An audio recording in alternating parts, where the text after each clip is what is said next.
أعوذ بالله من الشيطان الرجيم بسم الله الرحمن الرحيم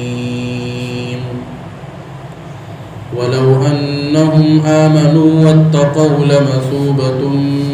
من عند الله خير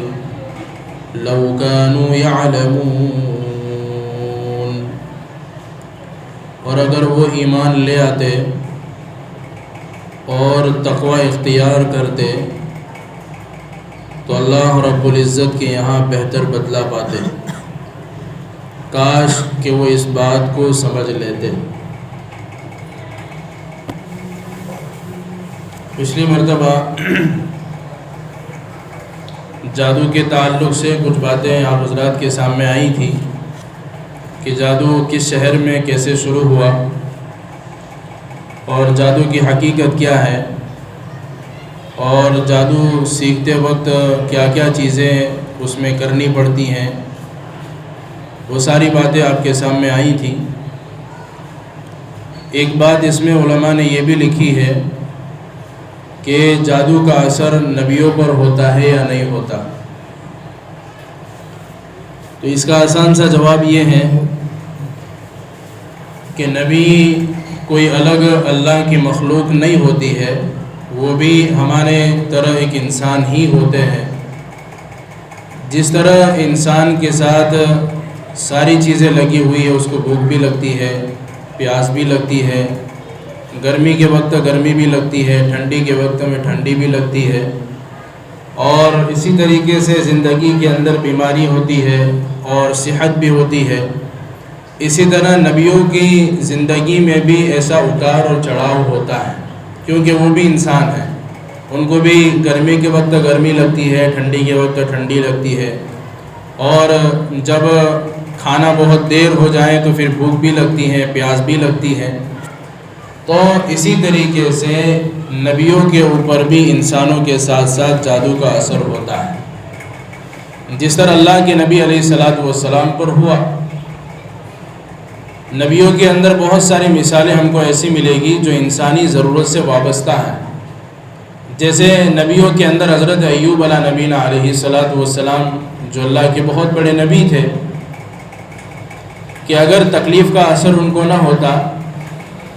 تو اللہ رب العزت نے جس بیماری میں ان کو مبتلا کیا تھا، کیڑوں کی بیماری کے، ان کے پورے بدن کے اوپر کیڑے پڑ گئے تھے،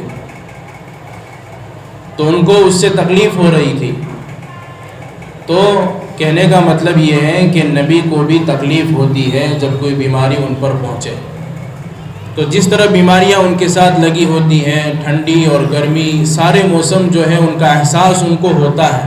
اسی طریقے سے جادو کا اثر انسان پر جس طرح ہوتا ہے ایسے نبی پر بھی ہوتا ہے۔ یہ کوئی نبوت کے شان کے خلاف عمل نہیں ہے کہ انسانوں پر جادو کا اثر ہو اور نبیوں پر ہو، یہ کیسے ہو سکتا ہے کہ نہیں، جس طرح انسان ہوتے ہیں اس طرح نبی بھی انسان ہی ہوتے ہیں، وہ بھی اللہ کے بندے ہی ہوتے ہیں، کیونکہ اللہ رب العزت نے ان کو جن لوگوں کی طرف بھیجا ہے وہ بھی ان کے جیسے لوگ ہیں۔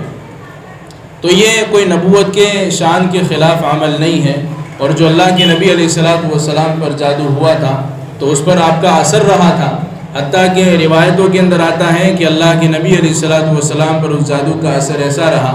کہ بعض مرتبہ آپ بہت ساری باتیں بھول جایا کرتے تھے اور آپ کی ازواج مطہرات آپ کو یاد دلاتی تھی۔ تو یہ جادو کا ایک اثر ہوتا ہے، یہ اس کی حقیقت ہے۔ اور پھر اللہ کے نبی علیہ الصلوۃ والسلام پر یہ پورا ایک آیت جو ہے قرآن کریم کی آخری جو دو آیت ہے سورہ فلق اور سورہ ناس، یہ اللہ رب العزت کی طرف سے جبرائیل امین لے کر آئے اور پوری دونوں آیتیں، دونوں صورتیں اتری اور پوری جادو کی حقیقت آپ کے سامنے رکھی گئی کہ فلانے نے جادو کیا ہے، اس طرح جادو کیا ہے، اور ان دونوں آیتوں کو پڑھ کر آپ اپنے آپ پر دم کر دیں اور جو بالوں کی گرہیں لگائی ہیں اس کو کھول دیں تو یہ سارا جادو کا اثر آپ کے اوپر سے ختم ہو جائے گا۔ علماء نے لکھا ہے کہ اگر کسی کو ایسا ہو، یعنی اس کو ایسا محسوس ہو کہ مجھ پر کسی نے ایسا کچھ کیا ہے، جادو کیا ہے، تو پھر اس آدمی کو کثرت سے ان دو صورتوں کو پڑھنے کا اہتمام کرنا چاہیے، یعنی سورہ فلق اور سورہ ناس، کہ کثرت کے ساتھ اس کو پڑھیں بھی، اور پڑھنے کے بعد جو ہے اس کو اپنے بدن کے اوپر اپنے ہاتھوں پر پھونک کر اپنے بدن پر پھیر دے اور رات کے وقت میں بھی پڑھ کر سونے کا اہتمام کریں، تو انشاءاللہ اس تک کو جو ہے کوئی بات پہنچے گی نہیں۔ اور علماء نے اس کے اندر کچھ مسائل بھی لکھے ہیں کہ آج کل جو جادو کا سیکھنا سکھانا ہو رہا ہے، تو اس میں علماء نے لکھا ہے کہ جادو کو سیکھا جائے یا نہ سیکھا جائے۔ تو آج جو جادو سیکھتے ہیں اور دوسروں کو جو سکھاتے ہیں، تو اس میں زیادہ تر یہ بات دیکھی گئی ہے کہ اس کے اندر کفریہ کلمات اپنائے جاتے ہیں، شرکیہ کلمات اپنائے جاتے ہیں، حتیٰ کہ اللہ کے علاوہ سے مدد لی جاتی ہے، تب جا کے وہ آدمی جادو سیکھ سکتا ہے اور دوسرے پر جادو کر سکتا ہے۔ اور جہاں اللہ رب العزت کے ساتھ کسی کو شریک کر دیا جائے اور کفر اختیار کیا جائے، تو وہ چاہے جادو ہو یا کوئی اور چیز ہو، وہ ہمیشہ ہمیشہ کے لیے حرام ہو جائے گی، ناجائز ہو جائے گی۔ تو جادو کا سیکھنا بھی ناجائز ہے اور دوسروں کو سکھلانا بھی یہ بھی ناجائز ہے، اور اس کا غلط استعمال کرنا یہ بھی درست نہیں ہے۔ پھر علماء نے ساتھ میں ایک اور مسئلہ یہ بھی بیان کیا ہے کہ آج کل بہت سارے لوگ تعویذ دیتے ہیں لکھ لکھ کر، گلے میں لٹکانے کے لیے، ہاتھ میں باندھنے کے لیے۔ تو اس میں ایک بہت بڑی بات ہم یہ سمجھیں کہ جب تک ہمارا علاج قرآن سے،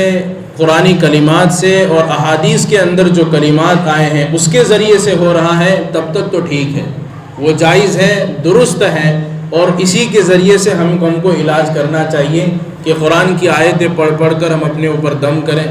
اور اسی طریقے سے حدیث کے اندر بہت ساری دعائیں آئی ہیں، بہت سارے بیماریوں کے اوپر دعائیں نقل کی گئی ہیں، برس کی بیماری، کوڑ کی بیماری، بہت ساری جو ہے بیماریوں کے اوپر قرآنی آیات اور اللہ کے نبی صلی اللہ علیہ وسلم کی دعائیں ہیں۔ ان دعاؤں کو پڑھ کر اگر ہم اس کا علاج کرتے ہیں تو ٹھیک ہے۔ لیکن جو تعویذ اور داویز گنڈے جو گلوں کے اندر باندھے جاتے ہیں، ہاتھ میں باندھے جاتے ہیں، تو اس کی حقیقت صرف اتنی ہے کہ اگر اس تعویذ کے اندر قرآن کی کلمات لکھے گئے ہیں اور حدیث کے کلمات لکھے گئے ہیں تو اس کا استعمال جائز ہے، لیکن اس کے اندر کسی شیطان سے یا اللہ کے علاوہ سے کسی سے مدد لی گئی ہے اور اس کے علاوہ کوئی دوسری بات نقل کی گئی اور لکھی گئی ہیں، تو پھر اس کا استعمال درست نہیں ہے، جائز نہیں ہے۔ اور بہت سارے لوگ صرف ایسے ہی پیلا اور کالا دھاگا باندھ لیتے ہیں کہ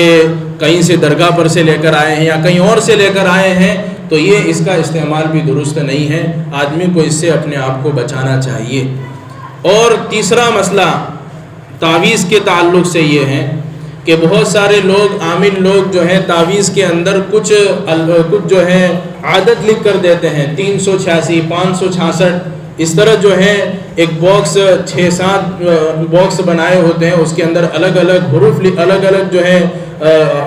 لکھے ہوتے ہیں، 360 ایسے عدد لکھے ہوتے ہیں، تو اس کا استعمال درست ہے یا نہیں؟ تو علماء نے لکھا ہے اور تحقیق اس بات کی گئی، تو انہوں نے کہا کہ اس کا استعمال بھی درست ہے، کیونکہ وہ جو لکھا ہوتا ہے وہ بعض مرتبہ آیات کے جو پیچھے عدد لکھے ہوتے ہیں، وہ آیات کے عدد اس کے اندر وہ نقل کرتے ہیں، وہ قرآن کی آیت کے ہی عدد ہوتے ہیں، تو اس کا استعمال بھی درست ہے۔ کہ آدمی کو پکا معلوم ہونا چاہیے کہ اس تعویذ کے اندر قرآن اور حدیث کی بات ہی لکھی گئی ہوگی، اس کے علاوہ کوئی اور بات نہیں ہوگی، تو پھر آدمی اس کا استعمال کریں۔ اور ایک آخری مسئلہ تعویذ کے تعلق سے یہ ہے کہ جب تک قرآن اور حدیث کی بات ہو تو اس کا استعمال درست ہے، لیکن اگر آدمی وظیفہ اس لیے کر رہا ہے اور قرآن کی آیتیں اور حدیث کے کلمات اس لیے پڑھ رہا ہے کہ دوسروں کو نقصان پہنچائے گا، تو چاہے قرآن کے کلمات ہو، حدیث کے کلمات ہو، پھر بھی وہ عمل ناجائز ہو جائے گا، کیونکہ اس کا مقصد اپنی شفا نہیں ہے، اس کا مقصد اپنی بیماری کا علاج نہیں ہے، بلکہ سامنے والے کو تکلیف پہنچانا ہے۔ تو اگر وظیفے کے ذریعے سے ہم کسی کو تکلیف پہنچا رہے ہیں اور کسی دشمن کا علاج کر رہے ہیں تو پھر یہ غلط ہے،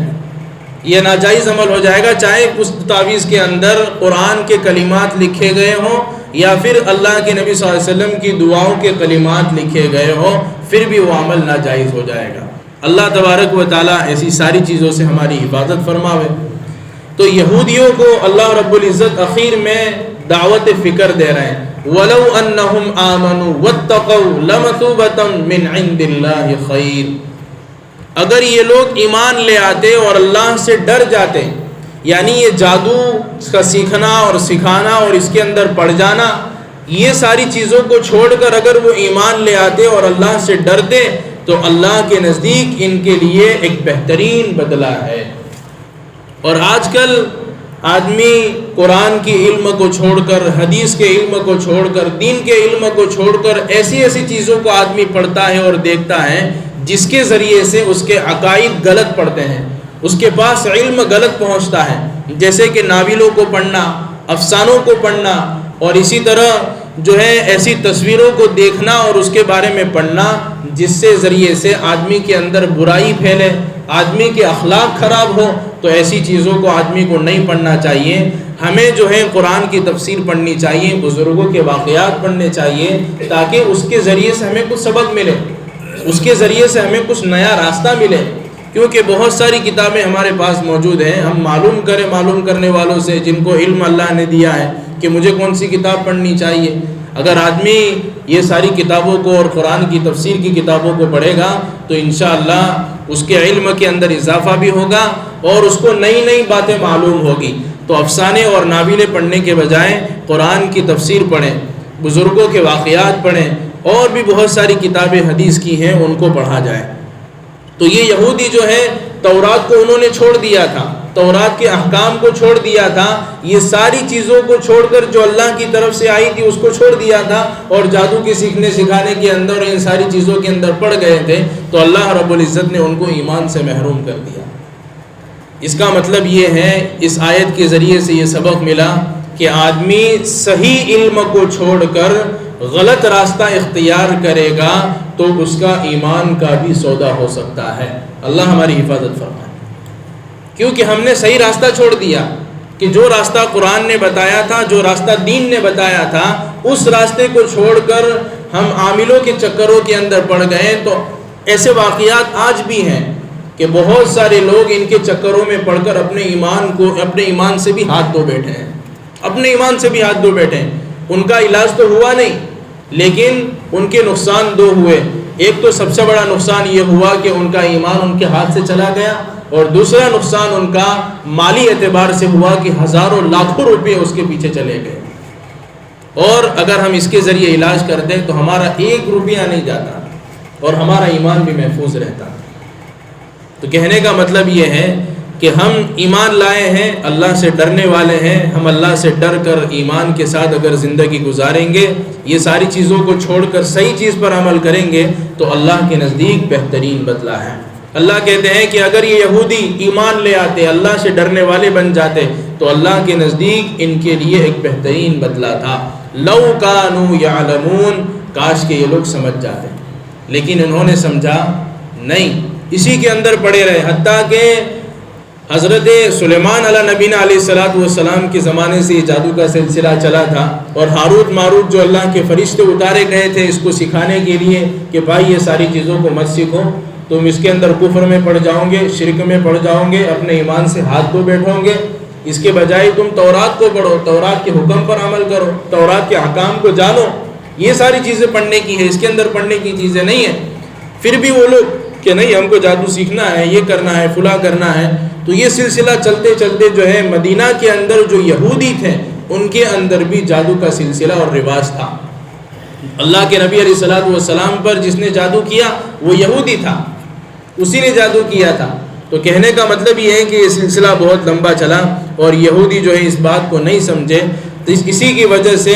یہ ایمان میں داخل بھی نہیں ہو سکے۔ یعنی کتنی بری چیز ہے، اس سے پہلے اللہ رب العزت نے کتنا صاف لفظ ارشاد فرمایا کہ وَلَبِئْسَ مَا شَرَوْا بِهِ أَنفُسَهُمْ، کتنی بری چیز ہے کہ اس جادو کے ذریعے سے انہوں نے اپنی جانوں کو اس کے عوض میں بیچ دیا ہے۔ اپنی جانوں کو کیا کر دیا؟ اس کے عوض میں بیچ دیا، یعنی جادو کا سیکھنا اور سکھانا، اس کے اندر پڑھنا، انہوں نے اس کو خرید لیا اور اپنی جان کو اس میں بیچ دیا ہے۔ بس اسی کے پیچھے وہ لوگ پڑے رہے، اپنی جان کو بھی اس میں لگایا، اپنے مالوں کو بھی اس میں لگایا، اپنے وقت کو بھی اس میں لگایا، سب کچھ انہوں نے اس کے اندر کھپا دیا۔ لیکن کیا ہوا؟ مَا لَهُ فِي الْآخِرَةِ مِنْ خَلَاقٍ، آخرت میں ایسے لوگوں کا کوئی حصہ نہیں ہے۔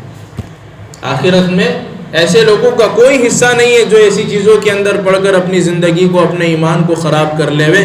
تو ہم اپنے ایمان کو بچانے کے لیے یہ عمل کریں کہ ہم اپنے ایمان کو بچانے کے لیے اللہ سے ڈرنے والے بنیں،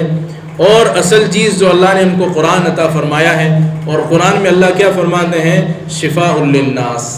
یہ قرآن کریم لوگوں کے لیے شفا ہے۔ اور اللہ کے نبی علیہ السلام نے جن بیماریوں کے اوپر جو آیتیں پڑھنے کا حکم فرمایا ہے اور جو صورتیں پڑھنے کا حکم فرمایا ہے، آدمی اس کو پڑھیں، اس کے ذریعے اپنا علاج کریں۔ اور اگر بہت جو ہے کسی عامل کے پاس جانا بھی ہے تو ایسے کے پاس جاوے جو اللہ سے ڈرنے والا ہو، متقی ہو، پرہیزگار ہو، نمازی ہو، اور اللہ سے بالکل ڈرنے والا ہو، پاکیزہ ہو۔ ہم ایسے لوگوں کے پاس چلے جاتے ہیں، عجیب لوگ کہ جن کو نماز کی کوئی فکر نہیں ہے، اللہ کی جو ہے اللہ سے دور ہے، نبی سے دور ہے، کبھی ان کو نماز کا کوئی خیال تک نہیں آتا، ایسے لوگوں کے ہم اپنا علاج کروانے جاتے ہیں۔ جو آدمی نماز نہیں پڑھتا، جو آدمی اللہ سے ڈرتا نہیں ہے، وہ تمہاری بیماری کیسے دور کر سکتا ہے؟ تو اگر ہم جانا چاہتے ہیں تو ایسے کے پاس جائیں جو اللہ سے ڈرتا ہو، نیک بندہ ہو، نماز پڑھتا ہو 5 وقت کی اہتمام کے ساتھ، اور لوگوں کی نگاہ کے اندر اس کی عزت بھی بڑی ہوئی ہو، نیک ہونا چاہیے، اللہ سے ڈرنے والا ہونا چاہیے، اس کے ذریعے ہم علاج کراویں۔ کیوں؟ اس لیے کہ وہ جو تعویذ دے گا اس کے تقوی کا اثر بھی اس کے اندر موجود ہوگا۔ صحابہ اس طرح علاج کرتے تھے۔ ایک مرتبہ ایک صحابی کا واقعہ اللہ کے نبی علیہ السلام نے یا کسی صحابی نے بیان کیا کہ وہ کسی جگہ پر گئے